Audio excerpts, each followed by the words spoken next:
I'm so excited for today. My name's Laura Esfeller, and I have with me the lovely president of our board, which is Tracy Poyneer. So, welcome, Tracy. Welcome to the mic, Laura. Yeah, I'm super excited about our first episode. We are relaunching the podcast, which was formerly known as Kidney Cancer Conversations. So we're really excited about this upcoming year and some of our new guests. And welcome to the board of Judy Nicholson, and also welcome as our host. Thank you so much. I am so excited and a little nervous, if I'm being honest. So, Same. Today is just going to be funsies, I and know. we're just going to talk about all things renal and renal cancer, and about Judy Nicholson Kidney Cancer Foundation, and what the organization provides to the kidney cancer community. So I'm excited. Let's Me jump too. in, and maybe we could share a little bit about Sure. Judy and what the foundation does for the larger Absolutely. renal cell organization would be great. So I want to give a shout out to our sponsors today, and we really appreciate all their support. And that would be Merck, Exelixis, and Ipsen. Sorry about that slipped out. That's hard to say. It's a mouthful, but It we is a appreciate. mouthful. Yeah, it is a mouthful. So thank you guys. And it's so funny. We have to learn all these big names, as we start off our journey. But what we're really here for is to talk about Judy Nicholson and her legacy and what the foundation's mission is. Which it all started with Judy's story several years ago when she was first diagnosed. She was newly diagnosed, and Judy and our founder's name is Nick Nicholson, and that was Judy's husband. So that's where it all began, and it grew out of a frustration that there was no support services available for patients to connect with other patients due to HIPAA regulations and laws. So you couldn't go to your oncologist appointment and say, hey, are there any other kidney cancer patients with my subtype that you can give me their phone number? Right? So, Right. so the foundation really started with that frustration from Nick and Linda, and grew into what Judy Nicholson is today, and we are continuing Judy's legacy through our mission, which is providing patient and caregiver resources through symposia, educational symposia, providing support services. We have a fitness expert, a nutritionist. We have a pastor on staff. So we really are driven and are fueled by that mission of providing resources and educational materials to patients and their loved ones. I just love that so much because, I think back to whenever I was initially diagnosed in 2016. And I mean, Tracy, you're a patient and a survivor as well. And those first few months really are just, that's whenever you're making the most crucial decisions about your care, right? But you have Yes. the least amount of knowledge in most cases, right? It's scary. Yeah. It's scary. And, I mean, it's I who do I think back talk to to? Who do Judy I when relate she didn't. to? Exactly. I think back to Judy, Yeah. she and her experience and where we are today, and Right. how the support services. And I'll talk a little bit about our spring upcoming events, and we'll talk about what those services mean to patients like you and I. And so, and this is probably a good segue to talk a little bit about our new board that we have brought on this year for 2024, which is mostly comprised of patients, of lawyers and survivors like you and I.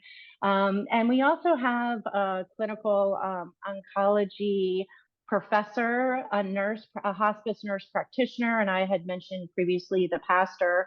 And I don't want to forget anybody else, and a Spanish, an international liaison. So we have a lot of really exciting things that are happening with the foundation this upcoming year.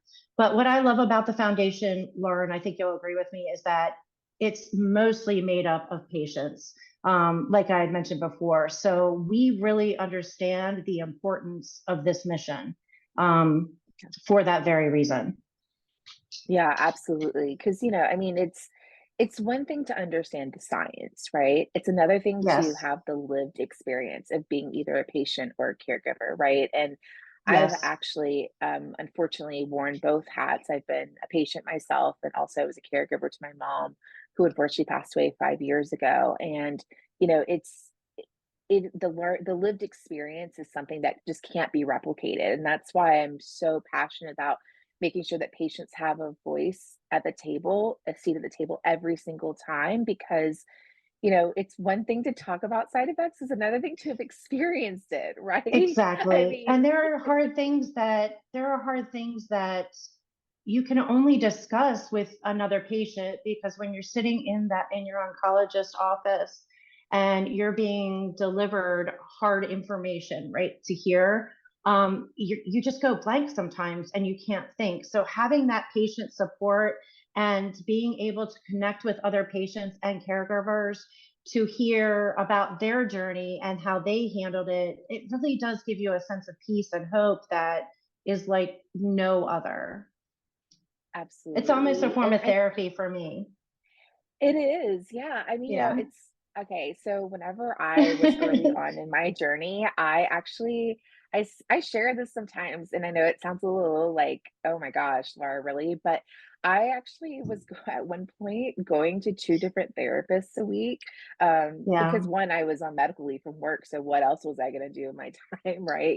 Yes. But I was going to two different therapists, and even though both of them had valuable feedback for me, it was hard because they weren't patients, Exactly. they didn't understand some of the things I was struggling with, and some of the emotions I was dealing with, right? And so, I know I have this conversation with several other patients that I'm close with, that it's like, so there's some things that you can only talk about with another patient, right? Whether Exactly. it's, yeah, because And then it's you're having dealing that with a rare experience. disease. Even within our own Right, community, we have subgroups, or so it's broken out in different subtypes. So we have clear right. cell and non-clear cell, and even within the clear cell and non-clear cell community, it's even broken down further. So what Judy Nicholson has done an excellent job, and among others, I want to give a shout out to our affiliates and our partners for sure, because we Absolutely. finally figured out that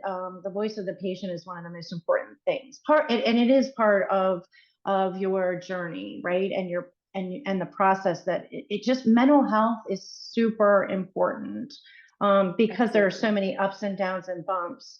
But being part of Judy Nicholson Foundation, it has connected me with different subtypes and different stages. So you get to hear if you're initially diagnosed with a stage 1 or 2, during patient support, you can hear perspectives from 3 and 4s, or the challenges from Right. 1 and 2. So, yes, I don't need to go off on that, but No, so it's yeah, really and that's what the important because mission it's a is really all about. It's education, providing patient and caregiver support, and feeling that love. So yeah.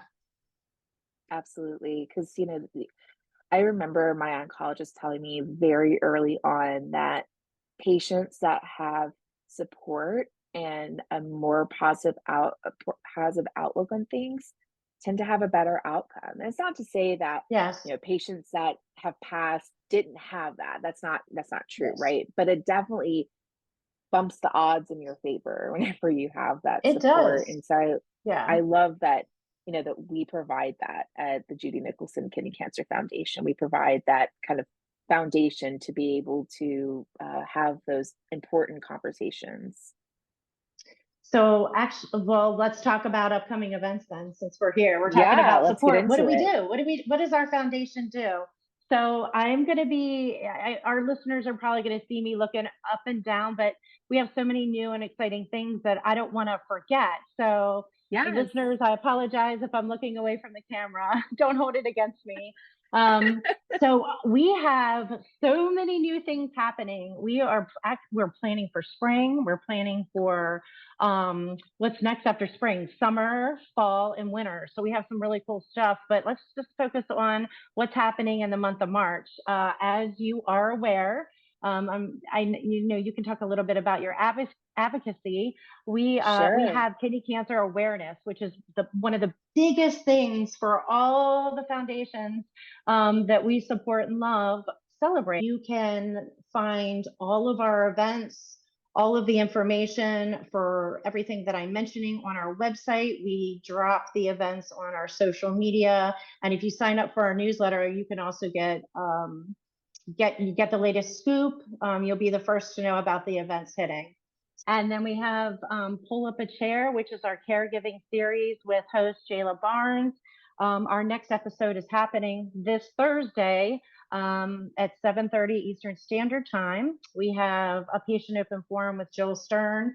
And if you don't know Joel, you've got to go check out his book at Amazon. I then need to give him a little plug. I believe it's My Journey Absolutely. with Stage 4. And so he runs a open patient forum monthly. And the next one is March the 6th at 7 o'clock, and it is Eastern Standard Time. He basically, it's a group of patients. We all get together and we discuss the challenges we're facing. It's all stages, all subtypes. Sometimes we get up to almost 50 people. So it's really fun. And, I've seen friendships grow, things learned, patients are able to connect and talk about their centers. And we've also have a new series coming out. Well, it's not a new series, but it is a new segment and it's part of the series called Past, Present, and Future. And it's really host Glenn Sykes, and it's called Transitioning Beyond Treatment. And that's going to be a hard topic, but it's an important topic to discuss. And that is being hosted on March the 7th from 6 to 8 p.m., again, Eastern Standard Time.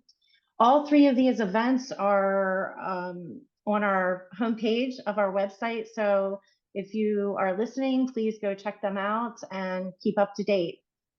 And follow us on LinkedIn. You're welcome. Follow us on LinkedIn. We have an Instagram and a Facebook page. And am I forgetting anything? We haven't started an X, but maybe we'll have an X, formerly Twitter, in the future. Yeah, I know. I'm still trying to wrap my head around the new X, formerly known as Twitter. Kind of reminds me of like Prince. Remember, he changed his name. So, no, yeah. formerly known as. Formerly known We'll as. call that. Yeah. Well, and I just love how we have so many different things for patients and caregivers to get involved with. And I think about, Joel is just, I mean, what a perfect host for, having this He is absolutely patient-centered talk, amazing. right? Yeah, I mean, just really the perfect person for it. And so I love that we have so many things. And to your point, March is Kidney Cancer Awareness Month, right? And Yes. it feels like Yes. every month is Kidney Cancer Awareness Month for people like It you does. and me because we're in the middle of it all the time. Yes. But it's so important that more people are aware, especially those who have risk factors, such as genetic disorders that they may not even be aware of. Like I wasn't aware I had a genetic disorder until I was I wasn't diagnosed, right? either. Yeah, same. It Exactly, actually took me almost a year to figure out and confirm my genetic mutation. And today we still don't know the significance of it. right, yeah. Do you mind if we get a little bit into our stories? Do We can we get wanna into our share a little bit story. of our Yeah, why stories? not? I'm sure the Yeah, audience is going to want to hear a little bit about our story. But sure. I also don't want to forget to mention that we have a new Spanish group. And you'll find a lot of, Yes. we've added a new Spanish section. So I'm really excited. And Rachel Koffler, who is on our board, and she's also a kidney cancer patient, is running that group. And so I want to encourage anybody to go check it out. If you go to the homepage on our website, we have a button and you can just click on that link and join. I love that because I didn't Yeah. realize until I was diagnosed and started getting into the advocacy part of things that actually Latinos are more likely than any other ethnic group other than Native Americans to receive a kidney cancer diagnosis. And of course, I don't think that a lot of people are aware of that, right? And I think Yeah, I it's don't think so that I've heard. important that you have that support. Absolutely. And we found that there was a need when we hosted our celebration of life dinner last year when we were in San Antonio. And so when we connected with patients down there, we realized that the need was great. So Yeah, we connected with Rachel, and she had joined the board, and we were really excited to bridge that gap between our I love community that. and the Latino community. So I love that. That's so critical. All right, well, I don't have any Kleenex handy, but so hopefully I know. Are we going to we get ready can to talk cry? about Oh my our gosh. stories. I know, Okay. yeah. So I haven't really given an update on mine in quite some sure. time. So, Laura, we both, it's so funny because we were both getting ready and getting dressed, and I was looking in the mirror and I'm getting ready to cry, I feel like. And I was thinking, gosh, we both look so pretty and we look normal and we are wearing makeup and we look happy and smiling. But this journey really isn't easy. And especially when you're dealing with a rare disease, because things pop up and from time to time and scan to scan, you have no idea what's happening. One scan, you Right, think you're stable and everything's fine. And then 3 months later, you find out that you've had significant growth. right. And when you're dealing with rare disease, especially with kidney cancer, sometimes your only hope or option is a clinical trial. So Yeah, I just wanted absolutely. to say you look really pretty, and Oh, thank you. we You do both too, we Tracy. both powered through. We're both I patients, so know. we do have another side. Yeah, no, it's so true. And the further out I get from my diagnosis and initial surgery and treatment and all that, the longer it is that or the more likely it is that I have people that meet me that have no idea that I'm a kidney cancer Yes, survivor, right? yes, And it in some ways it feels almost like another life that I've it lived, does. right? It does. But then to your point, every 6 months, because that's my scan schedule now, every 6 months I have this Yeah, reminder of, "Oh, yeah, that's right. Here's all my medical trauma coming up to, yes. every 6 months," right? And I'm laughing about it because laugh I or get it, cry, girl. I right? get it. But Yes. yeah, I mean, so and I think that if I'm remembering correctly, I think you were diagnosed a few years after me. Is that correct? I was diagnosed in Yeah. 2016. So I was diagnosed back in December. Well, initially my mass was found when I was hospitalized with COVID pneumonia in December 2020, and I had a it was incidentally found through Yeah. CT. Shocking. And so that's really how my journey began. And then fast forward to February 2021 when I had my nephrectomy, and then my pathology revealed that I had chromophobe. At the time, Mhm. I did not realize that there was even a genetic reason to be tested. I wasn't even told because it was during the pandemic, and I really had no clue what I was facing or dealing with. Right. So once I found out about, and I connected on Facebook with support group, because during the pandemic we didn't see anybody. Everything was shut Right, down. right. I It was a can't even different time. imagine. It was Yeah. so weird. And so that's how I connected with you, and I'm going to name drop, but Katie Coleman and some really awesome Yeah, other name women. drop. Um, I know. We and love I'm our going to name Katie. drop some more, but I have to mention, and then I started off with Driven to Cure and Bruce, and I connected Bruce. with Dina Battle with Casey Cure. And so it kind of went from there. And I was really scared. I thought it was a death sentence. I'm not kidding, the Me first too. year. And then when I started connecting with these awesome, amazing groups like Judy Nicholson and Driven to Cure and Koa, and yeah, God, the list goes on. I'm so sorry. There's so many that I wish I could just write right now. I'm getting emotional thinking about it. Could name drop I know. because they all are amazing people. And I I have so much hope. And it's so weird because I had gone to 6 month scans, and then in January, a scan revealed that I have a mass growing in my muscle. So I got kicked back to 12. And now I'm facing a possible reoccurrence and going to have a CT guided biopsy in a week. So, yeah, but I put on a brave face today because kidney cancer awareness is next month, and the need for a cure and for treatment options for the rare subtypes is so critical. And It I'm saying really that for is. myself, not only as the president of Judy Nicholson Foundation, but as a patient myself with a rare disease. Absolutely. Absolutely. Oh, sorry, I almost cried on that one. No, it's okay. I'm like sitting here trying to hold back tears. You're absolutely right. I mean, I think of how we really stand on the shoulders of the patients who have come before us, right? And, We do, we you know, really do. I I'm I admire and respect and agree with you that even though I know things are scary for you right now, I do feel like Yeah. there's still so much reason to be hopeful. And, Yeah. we're really fortunate. We have amazing doctors in our community that care greatly about us. And, there's so many different research options that weren't available even whenever I was diagnosed, right? So Right. I am rooting for an amazing biopsy result for No, you. and Um, well, within the amount of time that I was diagnosed back in 2021, fast forward today, there are so many new drugs that have come on the market that have shown Absolutely. progress. And so Yeah. there is hope, and I've seen it. I've seen it. I'm still alive. I'm 3 years in. Yeah. So I believe that we're going to see some great things coming down the line in terms of research, which brings me to the next thing. I don't know. Can we drop who is going to be episode 2? Yes.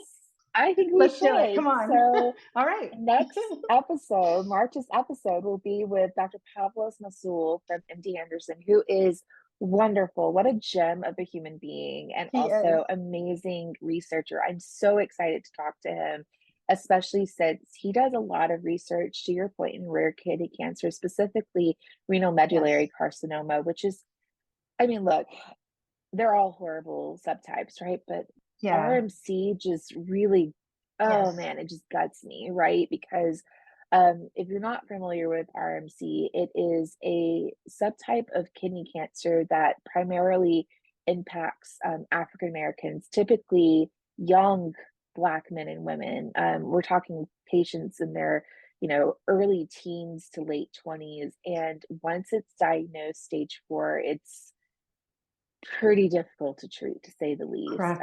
And it's just heart wrenching.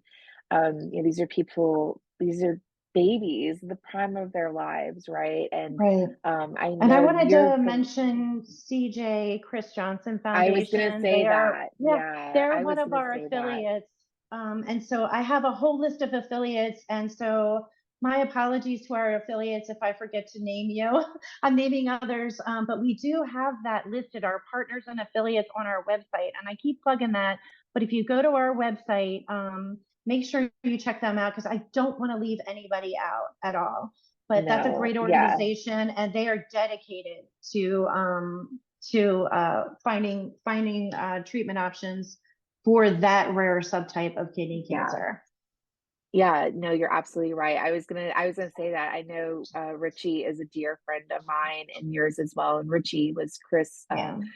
CJ Johnson's mother. And unfortunately he passed away a few years ago from renal medullary carcinoma. And talk about just a fountain of strength that woman is, man. I mean, I just have so much respect for her and how she's continuing to fight for, cures for RMC. And so I'm really excited to talk to Dr. Masul because I actually heard him give a presentation last year as part of one of my kidney cancer advocacy um, panels, I guess is the best way to describe it, one of my Yes. activities.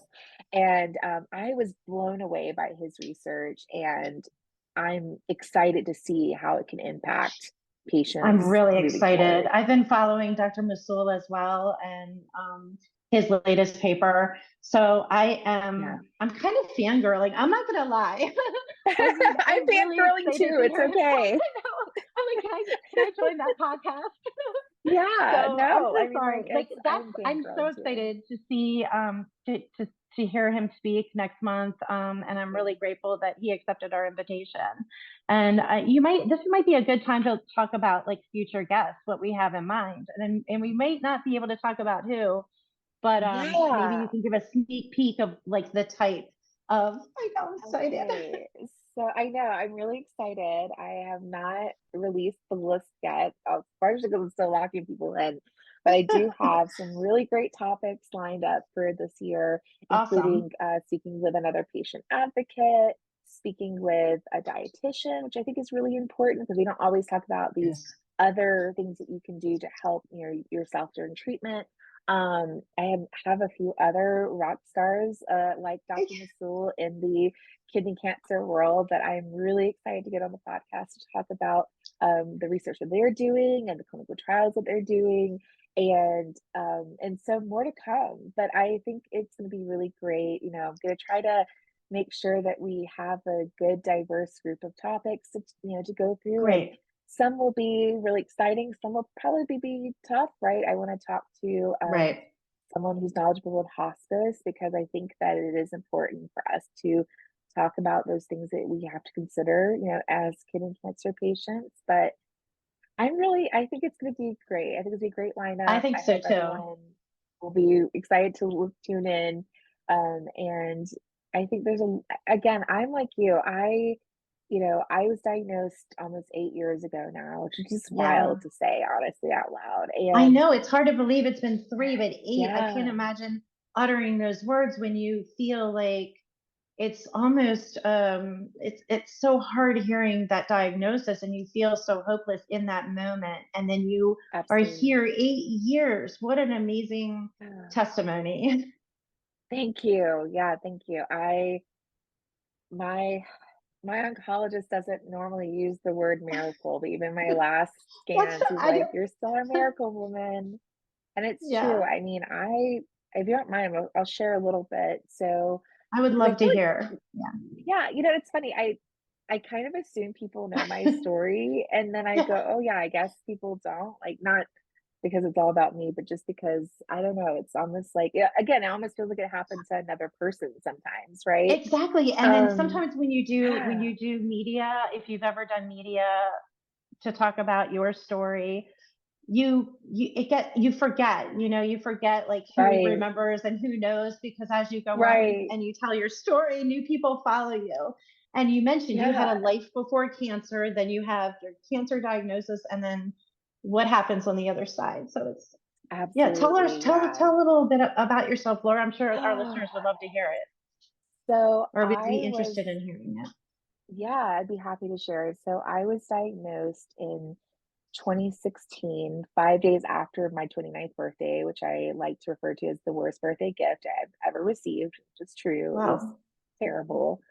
But I was having symptoms of kidney cancer for at least probably a year and a half to 2 years before my diagnosis. But because I was so young, it just wasn't something Right. that doctors were looking for, right? So I was 29 when I was diagnosed, and um, I was having my blood pressure was high before my diagnosis. I was anemic. I, was You're giving me dealing with chills massive because this is very fatigue. similar to my story. I mean, it's so Yes, strange to hear it from another woman or another I kidney know. cancer Well, patient. and that's kind of part of it too, right? Is I feel like women in general, not that this doesn't happen to men, but I feel like women especially, we just get brushed off a lot in Uh, healthcare, I right? got brushed And off. Yes, yeah, I got brushed off, and I really felt like I was a hypochondriac at one point because, I did too. I kept going to the doctor and saying, "Hey, something's not right." And they're like, "Lose weight, reduce your stress." Okay, well, I was I told was a similar. marketing manager, right? And like, Yeah, at the yeah. time, whenever I was diagnosed, I was a new manager. I just taken over I was in market I'm still in marketing, but at the time I was, in the marketing manager over 3 Las Vegas casinos, and so, yeah, I was super stressed out, like, who wouldn't be, Yeah. right? But Yes. it still didn't add up, and Right. I even remember going to my primary care a few months before my diagnosis and saying, I I keep getting this, like, intermittent pain in my abdomen, This and is it so just comes and strange because it was goes. I thought it Yeah, was all female related, and that's what I had hematura and I was really bleeding, but I assumed it was because I had female issues. And I Yep, also remember being at work when I worked for Cop Defense Properties in the marketing department, and my former boss and best friend now, um, she was like, "You should probably go get checked out because I had high blood pressure. I had the same thing, heavy bleeding, yeah, which I thought was female related. The flank pain. I was bruising really badly. So I'm a boater and I boat and swim a lot. So I would bump into something and I'd have a big bruise and it wouldn't go right. away. And so it's so interesting to hear another woman confirm that I wasn't crazy. I You wasn't weren't acting, crazy. like over. Yeah, Yeah. and I really did feel like, okay, am I acting strange and crazy because I feel like I'm No, really yeah. sick, but there's nothing in my lab showing anything. I had one level that kept coming in abnormally high because the company I worked for at the time would do Oh, you biometric did. screenings, Okay. and so that's part of our insurance. We had to do biometric screenings twice a year, and Right. so my alkaline phosphatase would kept coming back abnormally Okay. high, and I remember asking a specialist because I went to a neurologist. I was having these horrible migraines all the time, and Right. I said, "What's this about?" And he goes, "Oh, well, if it was something really bad, it would be like really off, like hundreds off. You're not that off." Well, haha, Right. surprise, I was, right?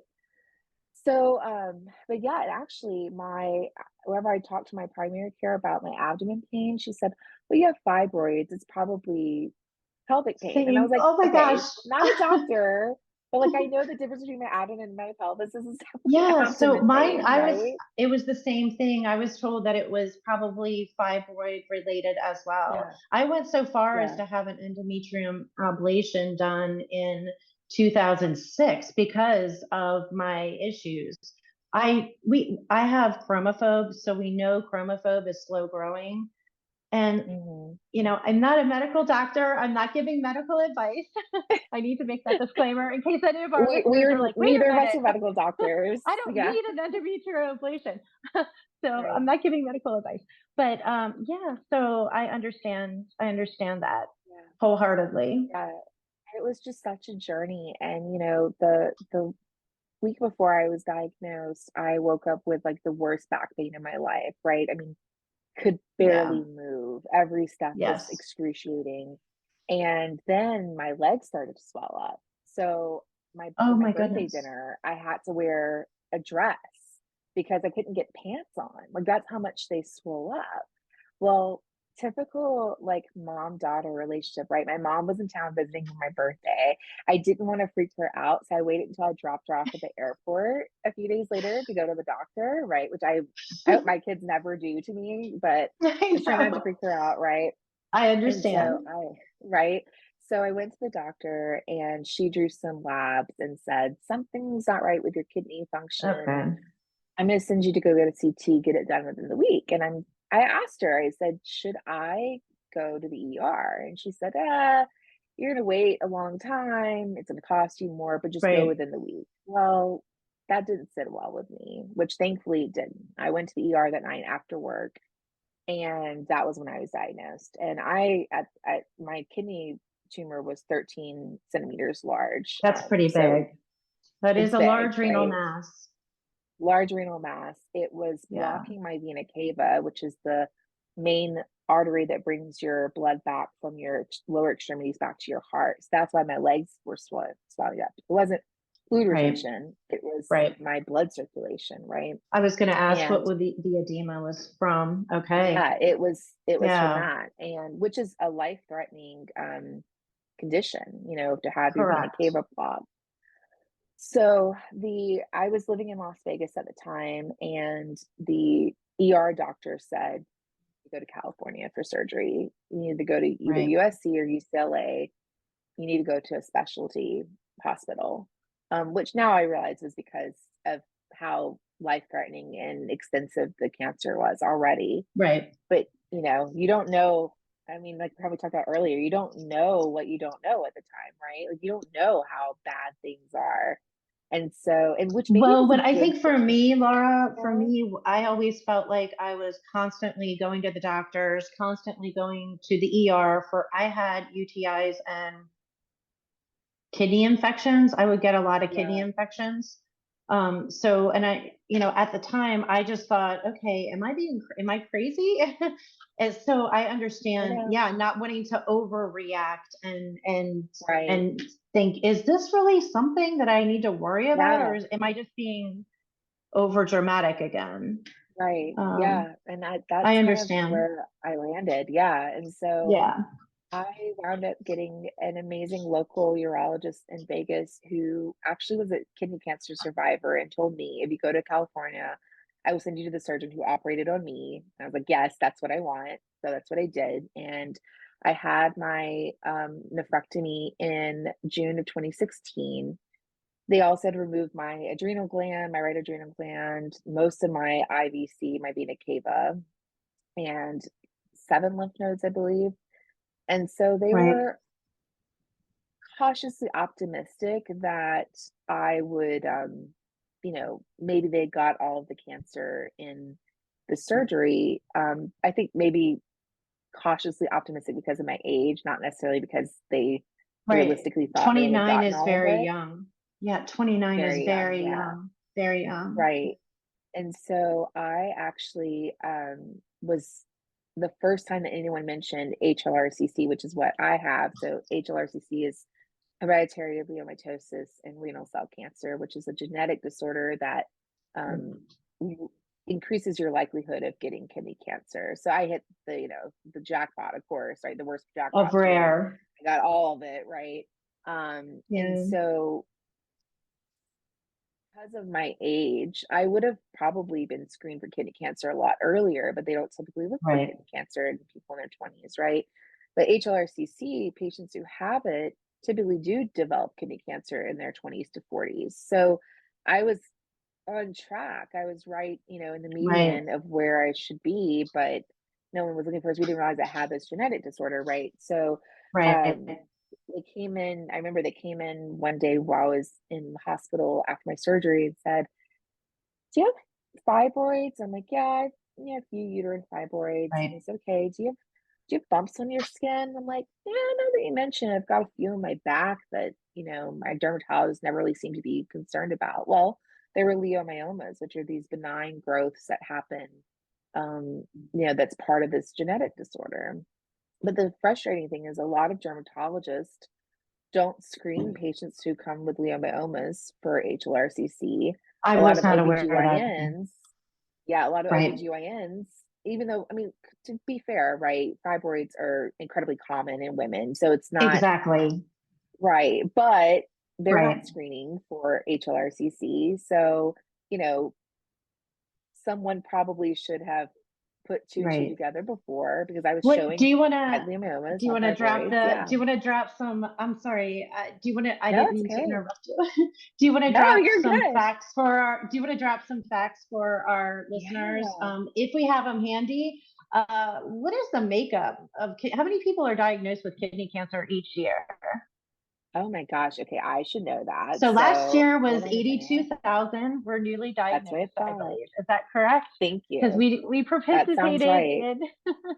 in the Kidney Cancer Association's 82K challenge. So Yes. within that amount, how many? What is the age range? What is the average age range?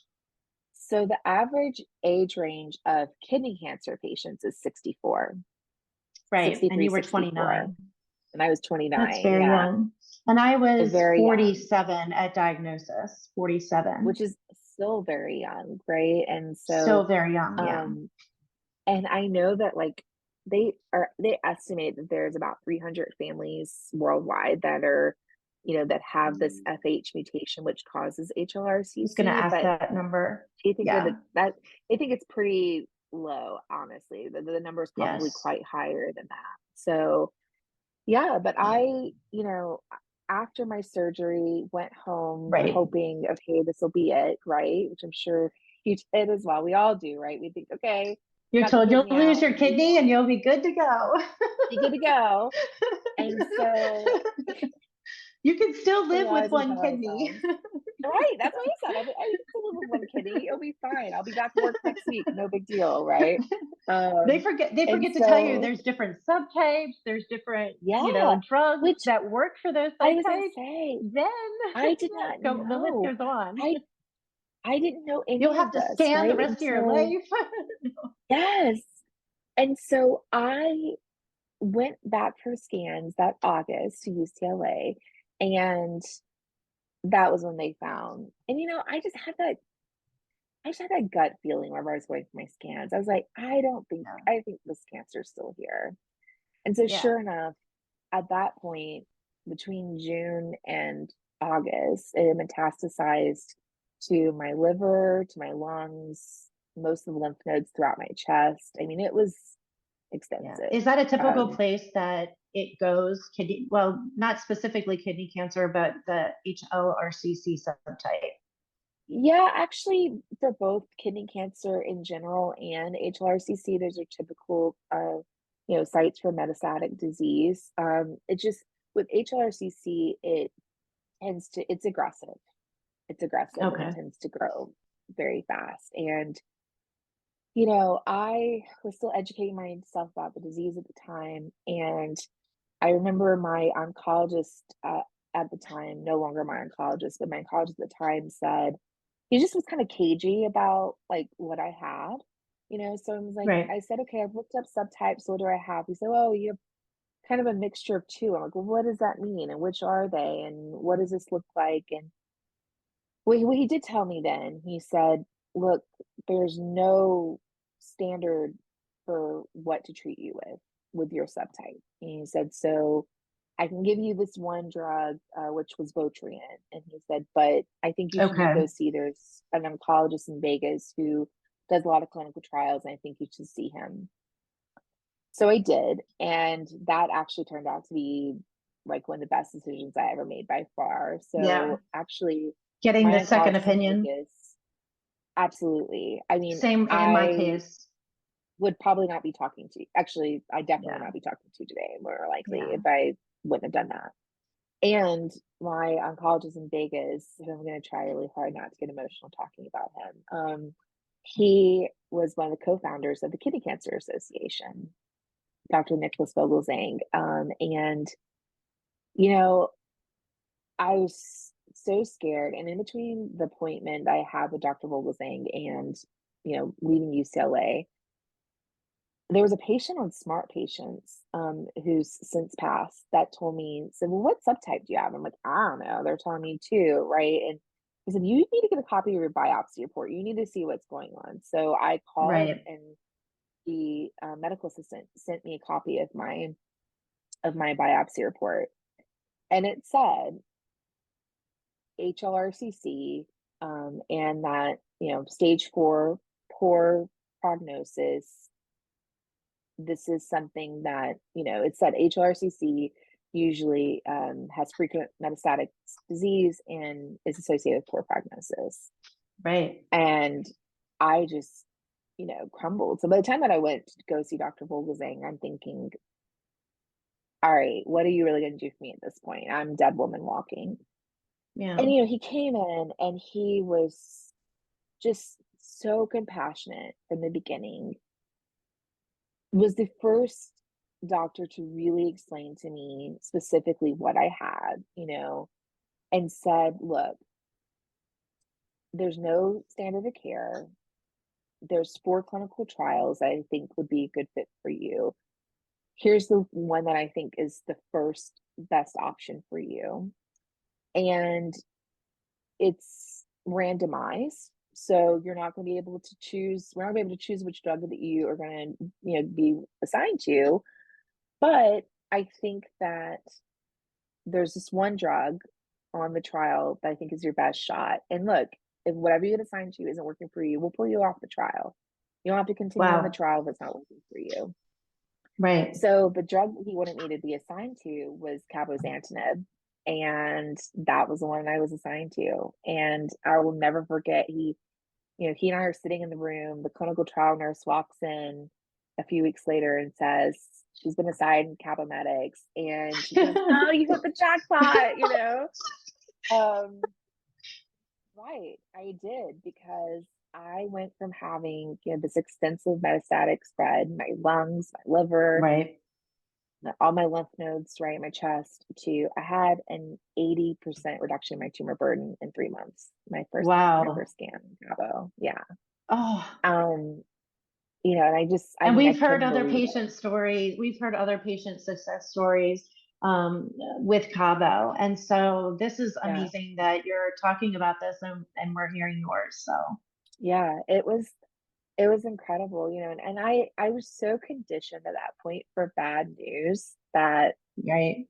I remember You're expecting it walking every out. time. Yeah. Yeah. Oh Yeah. yeah. You're And I'm almost thinking like, expecting it every time. yeah. And I'm thinking, okay, like best case scenario is like 25% shrinkage.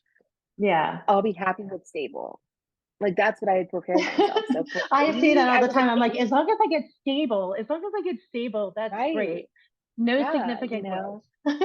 right. And so I just was just blown away. And then the following summer, I had my first NED scan, and Oh, wow. it's I know you been, were so excited when you saw that you word, those know, words. There's 3 words three are so words. powerful.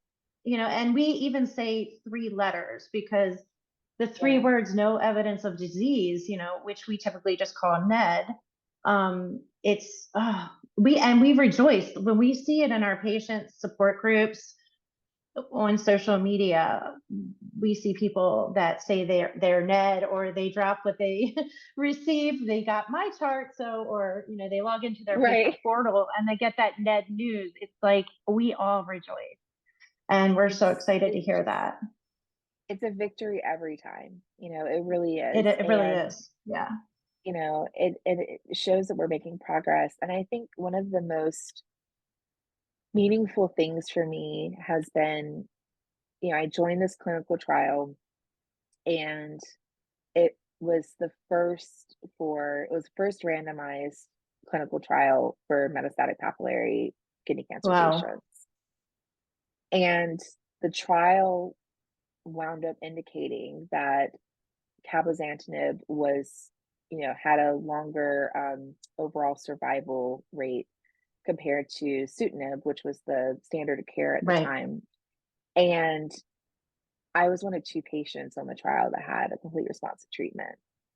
And now I'm actually working as the patient advocate on the clinical trial group SWOG that sponsored the trial. And I'm working with the doctors that, helped create this trial that saved my life. And it's so meaningful to me because whenever I signed up for the trial, I truly didn't believe I was going to live long enough to see the trial results come out. Like I couldn't even Wow. fathom that, right? And so to see the trial results come out was so incredibly emotional for me, because you know, I knew the significance. I knew how lucky I was to even live long enough to see that. And I remember Dina Battle from Casey Cure, Yes. actually, she emailed me the results of the trial, and I was sitting there at my desk crying at work, Crying. reading this and looking at the stats, and I'm going like, that's me on that So, chart. That's me, it's interesting, you Laura, because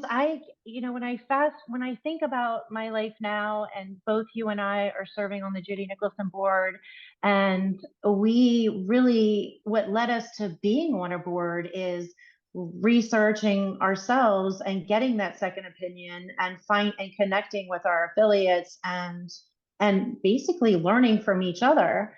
So, Absolutely. yeah, what a story. What would you tell our listeners? Like, how would they get involved with advocacy? How can they find out about new clinical trials? How can they get involved with advocacy? If it's a patient Yeah, or a caregiver, maybe you can talk a little bit about that if you don't mind. absolutely. No, I don't mind at all. With our So foundation and in other ways.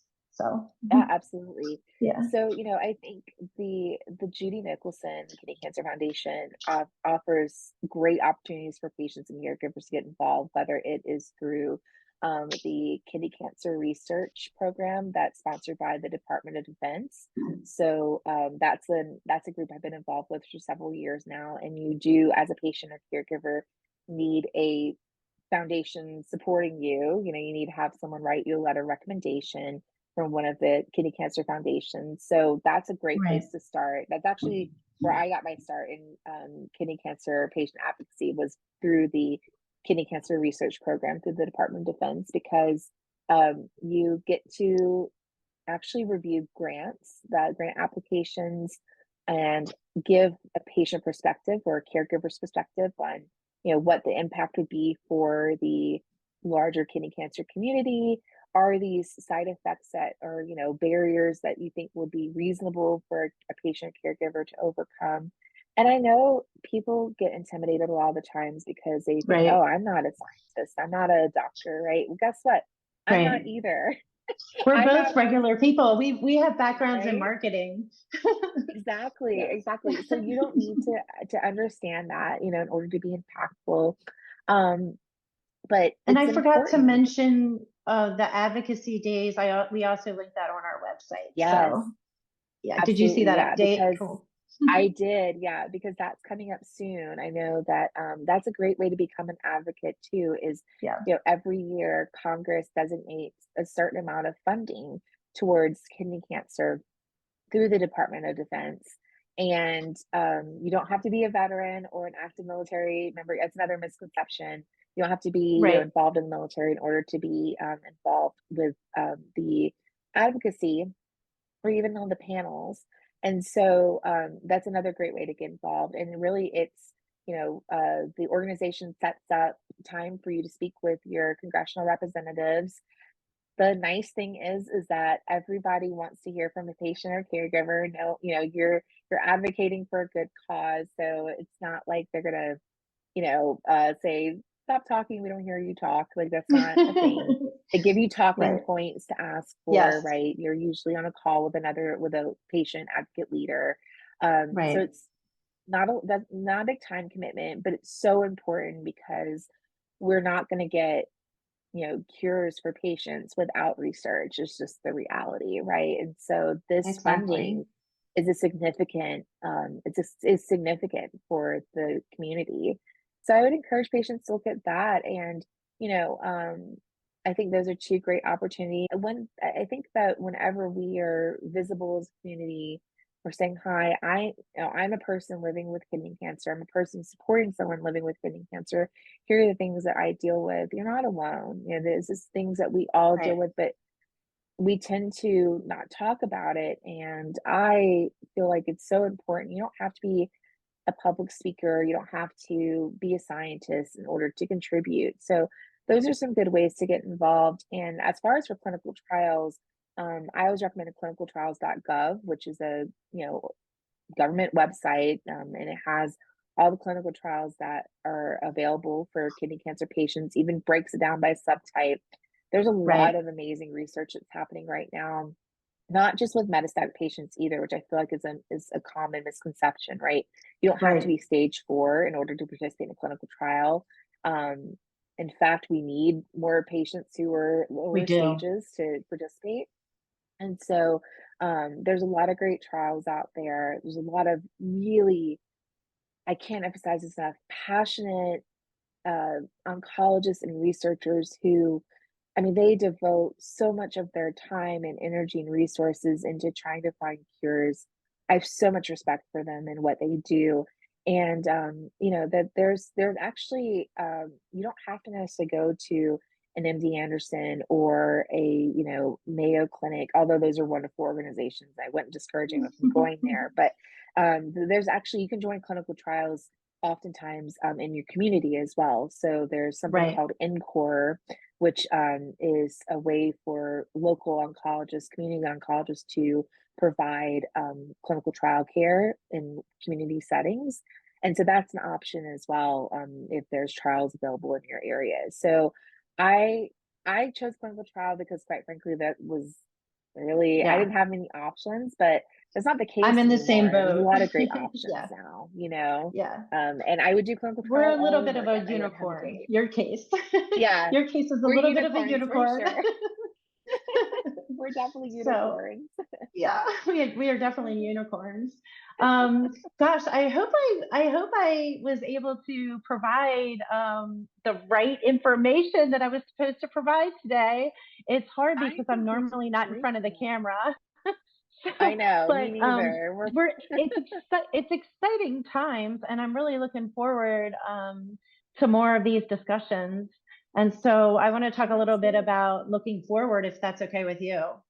Absolutely. Let's do it. I had mentioned, yeah, I had mentioned that we were planning for, fall, well, definitely spring. We're already into spring, but fall and Yeah. winter. And so we want to talk about fundraising.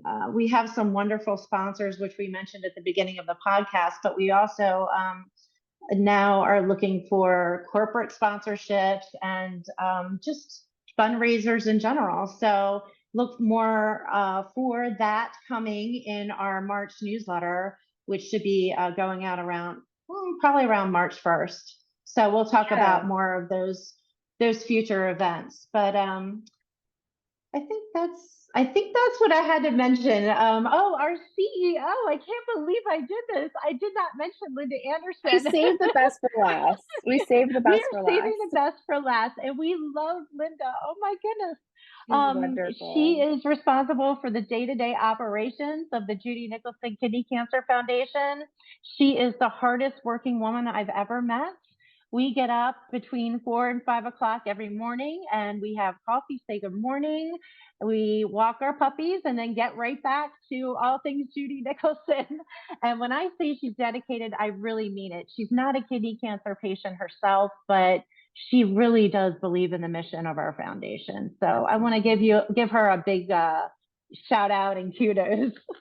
Or she would kill me tomorrow Absolutely. morning if she knew that I didn't mention her. I'm just No, I kidding. mean, She's we amazing. Very, we very, couldn't do very the work amazing. that we do as patients and as patient advocates and as caregivers without people like Linda. So really Yes. appreciate everything that Linda does. And again, to your point, Tracy, appreciate all of our sponsors and also Yes. just our patients who support the work of the Judy Nicholson Kidney Cancer Foundation. It's I think that it's such a great organization because it really is an outlier in some ways that we focus on support and awareness, whereas a lot of the other organizations Right. focus on research and research and funding, which is critically important, and they do wonderful work as well. I'm Absolutely. affiliated with pretty much Right. most of them at this point, so definitely appreciate what they do and bring to the table. But this is an important Absolutely. piece of the puzzle for patients and caregivers. And so, really encourage any of our listeners who want to learn more about how they can support the work of Judy Nicholson Kidney Cancer Foundation to, look on our website, visit the website, reach out to our wonderful Linda and to you, Tracy. And, there's plenty of ways that you can support. You don't have to be a billionaire Yeah. in order to do that, right? So, And yeah, there's different ways to support. So you can even start a fundraiser through social media campaign and yeah, just select Judy Nicholson as the beneficiary. We have a new treasurer, which I'm supposed to talk about Meet the Board. I didn't go over everybody's name, but if you go to our website, and I'll say that 1,000 times, please go to our website, check out Meet the Board or Meet Us section. I don't have it pulled up in front of me right now, so I apologize. But about us and learn about what each of us does. Our lovely treasurer, Victoria, want to give her a shout out. She has set up PayPal giving, which is amazing. So you can actually select Judy Nicholson and give $1 every time you check out, So we Amazing. have a lot of really cool things coming up. So there are many different ways to make a donation. It could even be $5. So Yeah, yeah, check it out on our every bit website. helps. Yes, Thank you. you're Well, Tracy, welcome. this has been an absolute pleasure. I'm so It excited has for been a the lot of work fun. It that feels like I've just been talking to a friend. So, and I I have been know. That's a the kidney point, cancer right? sister, another kidney cancer Kidney cancer sister. sister. You put us Yeah. together and you have a person with, two whole kidneys, right? Exactly. Oh, that's right. We're two whole kidneys together. Oh, That's so no, this cute. has been wonderful. And I It really has been. appreciate, all the work that you do for the kidney cancer community. I think a lot of people don't realize Thank the work that we you. do as patient advocates Oh, is volunteer and, not something that we do full time. But yeah, it's so crucial. And so thank you for today and all that you do for absolutely. patients and caregivers. And I'm just so excited for the way that everything is moving. I think there's so many wonderful ways for people to get involved with the Judy Nicholson Kidney Cancer Foundation. I'm excited for our lineup. So again, we'll be dropping an I am episode too. from Dr. Masul next month, which I'm really excited about and totally fangirling about. I hope And I'm fangirling more and to I hope he come. gives a movie review. He'll kill me I for want to saying movie review. that. Yeah. Yeah. So, but yeah, so thank you all so much for tuning Thank you in for guys. this first episode of Real Talk on Renal Cancer and more to come.